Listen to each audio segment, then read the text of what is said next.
Hey YouTube, Dawson Rider here with my review of Uchu Sentai Kyuranger episode 44. So this was a pretty solid episode. It's kind of funny. It started off making you think it was going to be a clip show, because we started doing clip showy things, but it was really only like a clipette. Like the first maybe 7 minutes, maybe less, I don't remember, I didn't count. I think less, just kind of recounted a couple events, really. And they did it from the perspective of, we brought the Pegasus Kyutama back for like the first time since his debut. He might have been used one other time, but that's been something the people around Twitter and Toku fandom have joked about a couple times, but we have not seen the Pegasus Kyutama power up pretty much since his debut, really, which is kind of a shame, because, I mean, it wasn't the best, but I kind of dug it. I kind of dug the way it looked. To be honest, like, in terms of just the look, I liked the cool chest armor of the Pegasus more than the sun and moon thingy, which is something we'll be talking about in this review as well. But I kind of liked it, and I kind of liked his personality, and yeah, it would have been nice to see him more throughout the series, but it wound up being kind of an interesting device for a flashback episode, you know, a bottle episode, like, not bottle episode, a flashback episode, clip show, there we go. I started thinking about the Community bottle episode with flashbacks, and then I was like, oh, Community, let's just watch an episode of Community. No, I'm just kidding. That'd be funny if it came on TV and we just watched 22 minutes of that episode. Anyway, I got sidetracked. 6 seasons in a movie. Or now it's hashtag and a movie. Wow, I got distracted again within 3 seconds. What was I saying? What were we talking about? Oh yeah, Community. So, I think they'll do the movie. No, okay, sorry. Okay.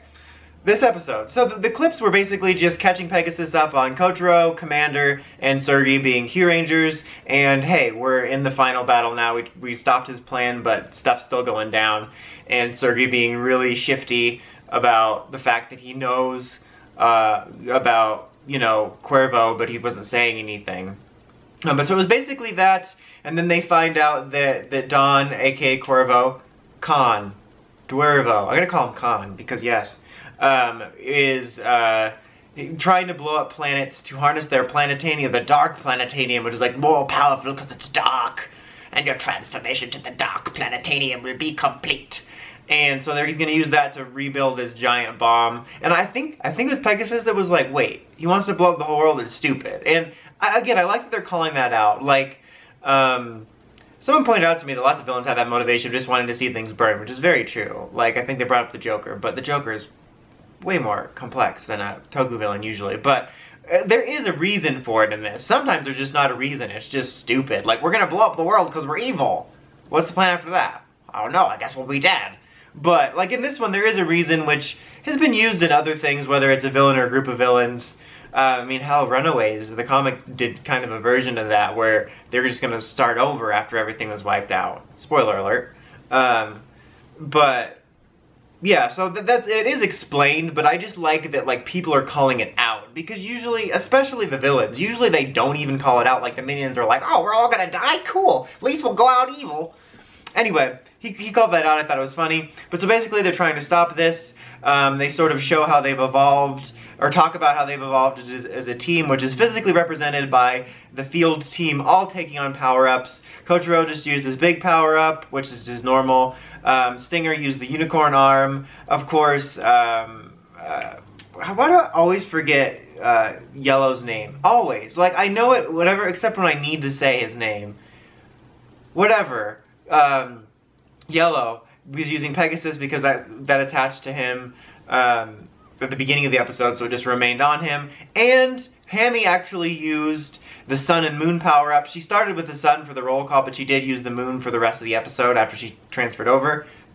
Excuse me. And of course, we had He Beats Sky Metal returning, and Shishi Red Orion. So that was actually really neat, because we've actually had quite a bit of little power-ups like that. And I just wanted to take a second to focus on, I really wish we would have gotten to see the Sun and Moon power-up used by almost everyone, because it's such a simple one to do for everybody, and even though I'm not a huge fan of it aesthetically, like I think it's nothing spectacular, the thing I always found interesting about it was that it had 2 different personalities basically, with the Moon one being the most noticeable, and Hammy having a distinct personality based on the Moon one especially just made me like want for a chance to see everybody's version of the Moon personality. Like I said, it's so simple, and that would have been so easy to do, and I think that would have been a cool thing to liven things up every now and then and Because I think she's the only other person to ever use it in the main show. There's a chance there's some sort of other use in a movie or special or something I don't know about. But yeah, so that kind of made me think about that. I wish we would have gotten to see that. But anyway, then we have the episode ending on Dawn arriving and being like, haha, I've been Cuervo this whole time.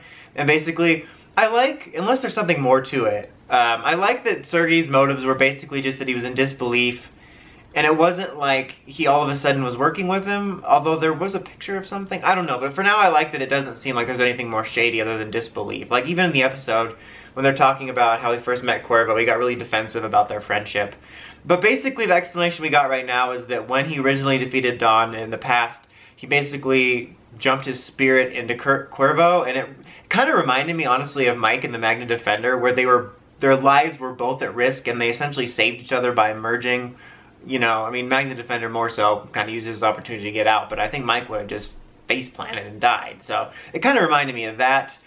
The twist in general of it being Cuervo I think is interesting because until the last few weeks I honestly didn't see that coming. I was mainly more focused on what could be keeping Dawn alive, and I had always hoped, if you've been following these reviews you know that whenever this comes up I always hoped there was something more to it, and this is definitely something more to it that I didn't think would happen way back when we started getting a mystery around why this dude's always still alive.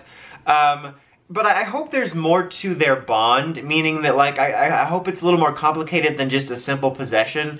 Like, maybe Cuervo being possessed by Dawn and creating this sort of almost symbiote Spider-Man, Eddie Brock relationship has messed with him, and so their goals have kind of aligned. So I don't want it to be as simple and easy as, oh, we defeated Dawn and pulled him out of Cuervo, now he's BFF Facebook and we'll get him on Twitter because he's a bird. I want it to be more complicated than that. In fact, if I was writing it as a stellar writer, but I think it would be more interesting to just have it be that he just defeated Dawn in the past, or now they defeated Dawn in the past, and Cuervo just straight up assumed his identity. That was one of my theories early on, not about Cuervo, but that somebody picked up the mantle of Dawn Aramage and was acting as him and using his name to rule all these years. And I think it'd be interesting if we found out it was Cuervo just straight up deciding to do that, find out his motivations. I think it's not that much of a stretch, you know. I've seen stories like that where someone is attacked or oppressed by an enemy or a group, and then they sort of become that villain in a way. And I think that'd be more interesting than a cop-out possession. But I just hope that since it is just a possession, that there's more complicated that where their goals that have aligned and his mind's become more twisted and it's not as simple of a save.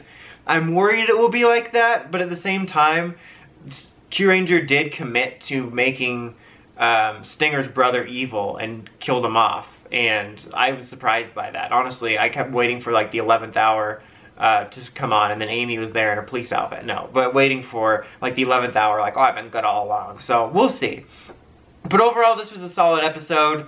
It sort of contained the significant reveal that we'll get the ball continuing to roll faster into the finale. I would give it an 8. Anyway, that's about it. Until next time, don't forget to like, comment, subscribe. Dawson Ryder, signing out.